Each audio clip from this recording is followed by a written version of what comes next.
Salam müəllimələr, hər vaxtınız xeyir olsun. Bildiyimiz kimi 15 aprel 2026-cı il saat 16:00-da link göndəriləcək, hansı ki müdiriyyət tərəfindən müəllimələrə məlumat verilib və onlara siyahı göndərilib. Həmin siyahıda adı olan tərbiyəçilərə aiddir, qiymətləndirmə, yəni öyrədici təlim mühitinin təşkili üçün imtahan.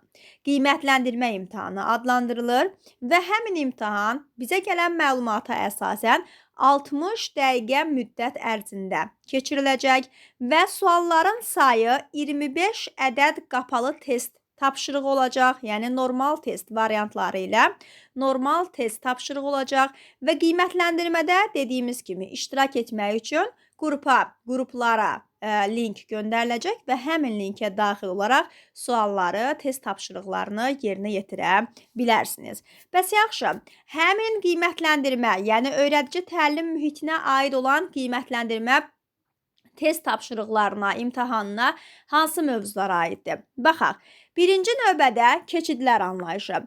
Keçidlər anlayışı deyəndə söhbət nədən gedir? Keçid anlayışı müxtəlif situasiyalarda verilə bilər. Məsələn, bağçaya aid olan rejim anları arası keçidlər haqqında. Yəni, biz bilirik ki, gündəlik şəkildə, gündəlik rejim qaydaları var ki, yuxu, qida, tədris məşğələsi, oyun, bundan sonra açıq havada qalma və onların hər birinin də biri bitdikdən sonra digərinə keçidiksə, həmin ortada qalan məsafə keçid anı hesab olunur və bu keçid anını düzgün şəkildə bölmək vacibdir. Yəni, ən vacib məsələlərdən biridir. Rejim anları arasında keçidlər haqqında bunu deyə bilərik ki, uşaqların bir fəaliyyətdən digərinə keçdiyi qısa zaman kəsikləridir. Məsələn, bax, məşğələ keçirik. Məşğələmiz bitdi. Sonra nə edirik? Əl-üz yumağa gedirik. Və həmin andakı keçid, uşaqlar, məşğələ bitdi. İndi gedirik əl-üz yumağa. Və yaxud da yeməyimizi yedik. Yeməyimizi yedikdən sonra əl-üzümüzü yuyuruq və yuxu saatına keçirik. Keçid etdik yeməkdən sonra yuxu saatına.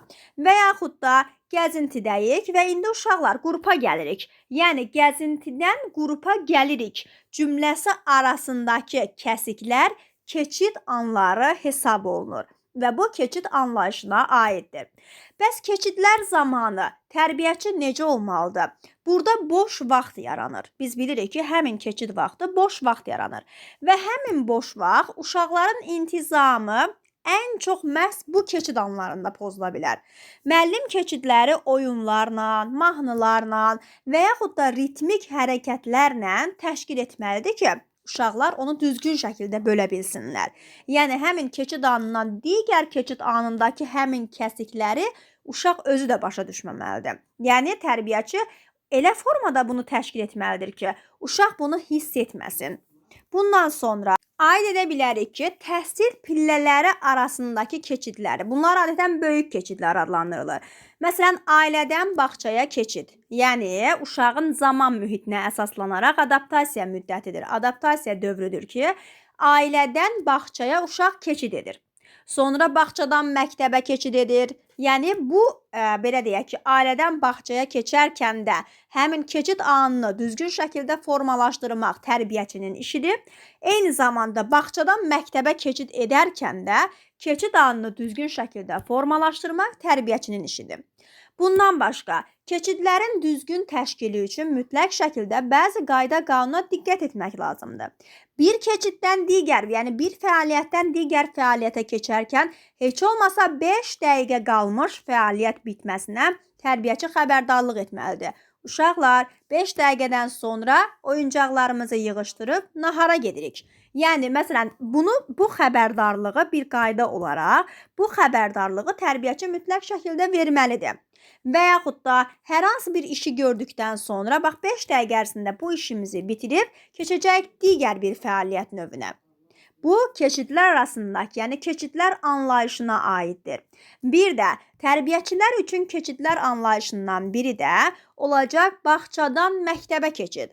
Necə ki, biz bağçadan məktəbə keçid formasında uşaqların məktəb təliminə psixoloji hazırlığını öyrənmişdik. Eyni zamanda onlar arasındakı keçidi düzgün şəkildə qurmağı da uşaq bacarmalıdır. İstər fiziki, istər psixoloji, istər öz iradəsinin inkişaf etməsi, istər müəllim valideyn əməkdaşlığı ilə qorxuların aradan qaldırılması, istər məktəblə tanışlıq, istər sosial adaptasiya, istər tədris proqramlarının ardıcıllığı, yəni varisliyin təmin olunması, bunların hamısı bağçadan məktəbə keçərkən həmin arada olan keçid anlayışıdır. Və uşaqlar bağçadan məktəbə keçidin, yəni keçərkən həmin keçidin düzgün şəkildə qurulmasının əsas mahiyyəti budur ki, uşağın yeni sosial mühitə uyğunlaşmasını təmin etmək və onda təlim fəaliyyətinə qarşı maraq oyatmaqdır. Yəni bizim birinci işimiz o olmalıdır ki, uşaq sosial mühitə uyğunlaşmanı təmin etməliyik, eyni zamanda təlim fəaliyyətinə qarşı marağını oyatmalıyıq. Bundan başqa yoldaşlıq münasibətlərini uşaqlara nümunələr göstərə-göstərə öyrətmək də həmin andakı keçid anlayışıdır. Ondan sonra bax uşaqlara bağçada sərbəstlik var idisə, artıq keçid edirsiniz məktəbə. Məktəbdə isə artıq tam fərqli şəkildə bir mühitlə rastlaşa bilərsiniz. Qorxuları aradan qaldırmaqdır, sosial adaptasiyadır. Bax, məsələn, uşağı məktəblə qorxuzmaq olmaz da ki, müəllim sənə hirslənəcək, müəllim sənə acıqlanacaq. Təbii ki, və yaxud da sən 2 alacaqsan, müəllim sənə 2 yazacaq. Bu sözlərdən qətiyyən istifadə etmirik. Çünki uşaqların iradəsinin mənfi inkişafına gətirib çıxaran ifadələrdir. Motivasiya güclü olmalıdır. Həmin keçidlər arasında mütləq şəkildə əsas vasitə nədir? Motivasiyanın güclü şəkildə olmasıdır, müəllimələr. Keçidlər anlayışı budur. Tək bu fəaliyyətlərlə bitmir. Təbii ki, hər hansı bir fəaliyyət fərqi yoxdur. Bağçanı bitirdik, artıq axşam fəaliyyətidir, uşağı evə yola salırıq və bunu uşağa xatırladırıq ki, artıq bu fəaliyyətdən digər fəaliyyət növünə keçid edəcəksən. Yəni bu keçidlər arasındakı o fəaliyyəti elə etmək lazımdır ki, uşaq bunu hiss etməsin və uşağın psixologiyasına mənfi təsir göstərməsin. İkinci mövzumuz dəyərləndirmənin növləri və portfolio haqqındadır. Biz bilirik ki, dəyərləndirmə nədir? Uşaqlar haqqında məlumatların toplanması və dəyərləndirilməsi prosesidir. Dəyərləndirmə, qiymətləndirmə. Dəyərləndirmənin növləri 3 növü var. Diaqnostik, ilkin qiymətləndirmə, İnkişafın izlənilməsi formativ qiymətləndirmə, bir də yekun hesabat. Bu mövzular keçdiyimiz mövzulardır. Diaqnostik qiymətləndirmə strategiyada çevik dəyişikliklərin aparılması, planın qurulması üçün vacib olan qiymətləndirmədir. Bundan başqa formativ eyni zamanda inkişafın izlənilməsi meyar cədvəlləri əsasında aparılır. Uşağın gündəlik fəaliyyətini qiymətləndiririk, izləyirik və dəyərləndiririk. Meyar cədvəlləri əsasında yerinə yetirir, qismən yerinə yetirir, yerinə yetirmir və s. Yəni bu bacarıqları uşaqlarda formalaşdırmaqdır. Yekun hesabat bilirik. 1-3 yaşın sonunda aparılır, bir də məktəbə hazırlığın sonunda aparılır. Qiymətləndirmənin metodlarından düzdür, mövzu olaraq bir dənə portfolionun adı verilib. Amma təbii ki, qiymətləndirmənin hər bir metodu haqqında məlumatlı olmalıyıq. Müşahidə, uşağı izləyirik, ona müdaxilə etmədən 2 növü var. Dövrü müşahidə, gündəlik müşahidə. Gündəlik müşahidə heç bir qayda qanuna tabe olmur. Dövrü müşahidə, gündəliyi doldurulur. Təbii ki, burada qayda qanun var. Müsahibə söhbət formasında aparılır. Şifahi sorğu həm söhbət, həm oyun formasında aparılır. Fəaliyyət məhsullarının təhlili, müxtəlif fəaliyyət növlərində uşaqları qiymətləndiririk. Hansıdır müxtəlif fəaliyyət növləri? Rəsm, aplikasiya, yapma, quraşdırma. Bu fəaliyyət növlərində uşaqları dəyərləndiririk, qiymətləndiririk. Və gəlirik əsas məsələyə, portfolio. Portfolio sözünün mənası nədir? Mühüm sənədlər üçün qovluq deməkdir. Portfolioya nələr daxildir? Ailə haqqında, uşaq haqqında məlumatlar, uşağın əl işləri, yaş xüsusiyyətləri, fərdi inkişafı və s. Bunlar portfolionun tərkibindədir ki, biz bunların hamısını öyrənmişik. Bəs üçüncü mövzumuz nə? Uşaqlarda sıralama bacarıqları. Sıralama bacarıqları, yəni seriasiyaya əsaslanır və məktəbəqədər dövrdə riyazi təfəkkürün və məntiqin təməl daşlarından biridir. Sıralamada əşyaların əlamətlərinə görə qruplaşdırılması və sıralanması daxildir. Yəni bu sıralanmaya əşyaların əlamətlərinə görə qruplaşdırılması və sıralanması daxildir. Məsələn, əşyanın bu həmin meyarlar nələr ola bilər? Ölçüsünə görə böyükdür, kiçikdir və yaxud da kiçikdən böyüyə, böyükdən kiçiyə, hündürlüyünə görə uzundan qısaya və yaxud da əksinə qısadan uzuna doğru, eninə görə enlidən ensizə, yəni qalın, nazik bu anlayışların uşaqlarda formalaşdırılmasıdır. Eyni zamanda məsələn müəyyən müqayisələr sıralama zamanı müəyyən müqayisələrin həyata keçirilməsidir. Məsələn, bax bu digərindən böyükdür. Yəni sıra anlayışıdır. Uşaqlarda sıralama bacarıqları böyükdən kiçiyə, kiçikdən böyüyə, uzundan qısaya, qısadan uzuna və yaxud da enlidən ensizə, ensizdən ensizə, enliyə, yəni bu formada düzgün şəkildə sıralama bacarıqlarının uşaqlarda formalaşdırılmasıdır. Və bunun üçün müəyyən, məsələn, belə deyək də, sıralamanı düzgün həyata keçirməsi üçün müəyyən fəaliyyət növlərindən istifadə etmək olar, müəyyən suallar vermək olar və həmin suallar əsasında uşaqlarda bilik və bacarıqları formalaşdırmaq mümkündür. Yəni bunlar aiddir uşaqlarda sıralama bacarıqlarına. Dördüncü mövzumuz nədir? Oyun zamanı nitq və riyazi bacarıqların bir-biri ilə inteqrasiyası. Oyun və inteqrasiya. Oyun, inteqrasiya. Əvvəl bilməliyik oyun nədir, sonra isə inteqrasiya nədir. Bəs oyun zamanı nitq və riyazi bacarıqlar necə inteqrasiya oluna bilər? Oyun sevincli emosiyaların qaynağıdır. Bütün uşaqlar oyun dünyasında yaşayır. Oyunsuz uşağı təsəvvür etmək mümkün deyil. Yəni oyun haqqında bilirik. Oyunun növləri, onun tərkibinə nələr daxildir, hansı oyunlar daxildir. Bəs yaxşı, inteqrasiya nədir? İnteqrasiya əlaqədir. İnteqrasiya təlimin asanlaşdırılmasıdır. Oyun zamanı gəlin həmin adın, yəni mövzunun adının açılışını verək. Oyun zamanı nitq hansı inkişaf sahəsinə aiddir? İdraki inkişaf sahəsinə, elə deyilmi? 2.2. Riyazi bacarıq, ümumiyyətlə nitqdən söhbət gedirsə, hansı nitq bacarıqlarının inkişafı, metodikası, məşğələsidir? Riyaziyyatın özü eyni zamanda 2.3 standartına aiddir. Nitq və riyazi bacarıqlarının inteqrasiyası deyəndə, uşaqlar riyaziyyatla bağlı bilik və bacarıqlarını əgər dilinə gətirə bilirsə, əgər fikrini ifadə edə bilirsə, mütləq şəkildə burada bir nə yaranır? Əlaqə, inteqrasiya yaranır. Söhbət nədən gedəcək burada? Söhbət burada təfəkkürdən gedir. Yəni uşaqlarda riyazi bacarıqları, necə ki biz demişik ki, təfəkkür uşaqların fikrində, diqqətində olanı söyləyə bilməsidir, deyə bilməsidir. Təfəkkür hər hansı bir işi, fəaliyyəti, qarşıya qoyulan işi, fəaliyyəti yerinə yetirmək bacarığıdır. Riyazi məsələni qarşıya qoyuruq və onu yerinə yetirdikdən sonra əgər uşaq o riyazi məsələni bizə geri qaytara bilirsə, nə oldu? Nitqlə riyaziyyatın inteqrasiyası getdi. Yəni əgər burada hər hansı bir fəaliyyətlərin inteqrasiyasından söhbət gedirsə, bu təkcə nitqlə riyaziyyat deyil. Bu bütün məşğələlərin, bütün inkişaf sahələrinin bir-biri ilə əlaqəsini təmin edə bilər. Yəni söhbət nitq və riyazi bacarıqların inteqrasiyası mövzusundan gedirsə, mövzunun adı belə verilibsə, o demək deyil ki, sizə məsələn həmin keçirilən qiymətləndirmə imtahanında sırf bunlar düşəcək. Başqa inkişaf sahələri arasında inteqrasiya düşə bilər, hər hansı bir mövzular arasında inteqrasiya düşə bilər, məşğələlər arasında inteqrasiya düşə bilər. Yəni burada söhbət nədən gedəcək? Oyundan və inteqrasiyadan. Bu cümlənin içərisində nə var? Məşğələ də var. Məşğələlər də var, yəni oyunlar da var, inteqrasiya da var.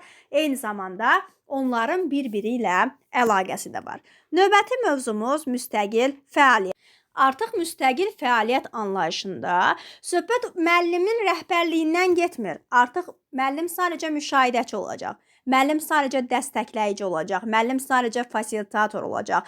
Müəllim sadəcə uşağı nə edəcək? İzləyəcək. Uşaq nə ilə məşğul olur? Kimlə məşğuldur? Nə iş görür? Nə qədər müddətdə işi görür? Bir növ nədir? Bir növ müşahidədir. Müstəqil fəaliyyət üçün müəllimin işi nədir? Təbii ki, uşaq üçün şərait yaratmaqdır. Əlçatanlıq. Bax, uşağa məsələn hər hansı bir istər güşələrdə qoyulan bütün əyani vəsaitləri müstəqil fəaliyyət üçün uşaqlar üçün əlçatan etməliyik. Məsələn, uşaqların boyu boy belə deyək səviyyəsində, onun rahatlıqla onu götürə biləcək səviyyədə olmalıdır. Uşağa seçim verməliyik. Nə etməyi xoşlayırsan? Rəsm çəkmək, musiqi və yaxud da digər fəaliyyətlərlə məşğul olmaq. Təbii ki, burada uşağı nə etmək lazımdır? Uşağa düzgün şəkildə fasilitator olmaq lazımdır ki, müstəqil fəaliyyəti uşaq həyata keçirə bilsin. Müstəqil öyrənmə səriştəsi düşür bizim yadımıza. Teknikdə oyunlar düşür bizim yadımıza. Fərdi yanaşma düşür bizim yadımıza. Fərdi iş forması, uşaq yönümlü didaktik prinsip, pedaqoji prinsiplərdən diferensiyallaşma, fərdiləşmə. Bunların hamısı müstəqil fəaliyyətə aiddir. Məsələn, düzdür, yenə də deyirəm, tərbiyəçi burada tərbiyəçinin rəhbərliyi yoxdur, uşağı sadəcə olaraq müşahidə edirik. Amma uşağı müstəqil fəaliyyətə sövq etmək də lazımdır. Bunun üçün müxtəlif dolayı yollardan istifadə etmək lazımdır. Onun marağını artıra bilərik, məşğələdə olan əyani vəsaitləri artıra bilərik və yaxud da uşaq üçün, məsələn, onlar üçün maraqlı olanda, belə deyək, hər hansı bir fəaliyyətləri daha da artıra bilərik. Müstəqil fəaliyyət üçün onlara daha çox vaxt ayıra bilərik. Daha çox onlarla, məsələn, onların özləri istədikləri istiqamətdə onları daha da sövq edə, maraqlarını artıra, motivasiyanı formalaşdıra, onlarda özünə inamı artıra, təşəbbüskarlığı, yaradıcılıq bacarıqlarını formalaşdıra bilərik. 6-cı mövzu ailələrlə əməkdaşlıq. Ailələrlə əməkdaşlıq bilirik də müəllimələr. Hörmətə əsaslanan qarşılıqlı ünsiyyət, valideynlərlə iş forması. Hörmətə əsaslanan qarşılıqlı ünsiyyətdə təbii ki, nələr var idi? Açıq suallardan istifadə olunması, jest və mimikalara diqqət edilməsi, dinləyin və eşidin kateqoriyası, müsbət informasiyaları ötürmək, mənfi informasiyalardan uzaq qalmaq, eyni zamanda düzünü demək, birbaşa informasiya ötürmək, ailələrlə necə danışmaq lazımdır? Ailənin bağçaya getmə, gəlmə vaxtları, ailənin bağçaya sövq etmə metodları, əməkdaşlıqdan gedir burada söhbət. Onlarla kommunikativ bacarıqlardan gedir, konfidensiallıqdan gedir, yəni gizliliyi qoruya bilmək, fərqli ailə nümunələri və yaxud da mədəniyyətə qarşı həssas olmaq, yazılı hesabatlar, davamlı ünsiyyət, bunların hamısı ailələrlə əməkdaşlığın tərkibində olan kateqoriyalardır. Ailə ilə ünsiyyətdə diqqətli olmaq. Biz əslində ailə ilə ünsiyyət qurarkən, valideynlərlə danışarkən bizim məqsədimiz öz bildiklərimizlə onları heyrətləndirmək olmamalıdır. Biz təbii ki, nəyə diqqət etməliyik? Onları, yəni bilməli məqsəd nədir? Valideyn məqsədi bilməlidir ki, mənim əsas məqsədim uşaq şəxsiyyətinin formalaşması, uşağı düzgün şəkildə cəmiyyətə inteqrasiya etməkdir. Yəni bunlara diqqət edilməsidir. Açıq havada oyunların təşkili. Burada həm oyundan söhbət gedir, həm gəzintidən söhbət gedir. Gəzintinin təşkilindən gedir söhbət. Gəzintinin təşkili zamanı, gəzintinin quruluşuna nələr aiddir? Nələr aiddir deyəndə deyirik, müşahidədir, uşaqlarla fərdi işdir, müstəqil oyunlardır. Açıq havanın, gəzintinin çox üstün tərəfləri var. Fiziki sağlamlığı uşaqların sosiallaşmasını təmin edir, psixoloji rahatlığını təmin edir, təbiətlə təmasda olurlar. Ondan sonra uşaqlarda düzgün şəkildə iş qabiliyyətinin bərpasına əsaslanır. Məsələn, uşaqlara burada da sərbəstlik vermək lazımdır. Onların ən sevdiyi, ən belə deyək, xoşladığı, məsələn, tutaq ki, hiperaktiv uşaqda fiziki sağlamlığı qorumaq üçün açıq havada oyunlar, mütəhərrik oyunlardan istifadə olunmasıdır, qaçmaqdır, tullanmaqdır, dırmaşmaqdır. Bu oyunlardan istifadə olunması, psixoloji rahatlığı yaratmaq, yəni bir növ onlara azadlıq verməkdir, müstəqillik verməkdir. Hər hansı bir sosiallaşma zamanı komanda oyunlarından istifadə etməkdir, qrup oyunlarından istifadə etməkdir, təbiətlə təmasını təmin etmək üçün ətraf mühiti müşahidə etməsidir, ətraf mühitlə bağlı hər hansı bir fəaliyyətləri yerinə yetirilməsidir.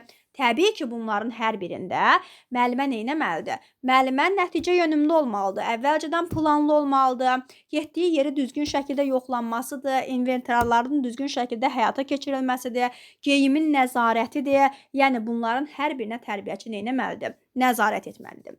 8-ci mövzumuz planlaşdırma. Nədir planlaşdırma? Planlaşdırma bir müəllimin fəaliyyətinin düzgün əvvəlcədən müəyyən edilmiş plan əsasında gedilməsidir. Planlaşdırmanın iki növü var, bilirik. cari həftəlik, illik perspektiv planlaşdırma, illik perspektiv planlaşdırmaya ardıcıl nələr daxildir? Standartdır, mövzu, məşğələ, inteqrasiya, resurslar, tarix, illik planlaşdırmaya nələr, üzr istəyirəm, həftəlik planlaşdırmaya nələr aiddir? Standart, mövzu, məqsəd, inteqrasiya, iş forması, iş üsulu, resurslar. Bəs mövzuda məşğələlərin ardıcıllığı qurularkən nəyə diqqət edilməlidir? İnkişaf sahələri daxili inteqrasiya, arası inteqrasiya, ardıcıllığın qurulması, xronoloji, psixoloji, məntiqi ardıcıllıqlar, məşğələnin mərhələləri, aktuallaşdırma və ya motivasiya, dərk etmə, tətbiq etmə, onlara nələr aiddir, onların tərkibində nələr var və s.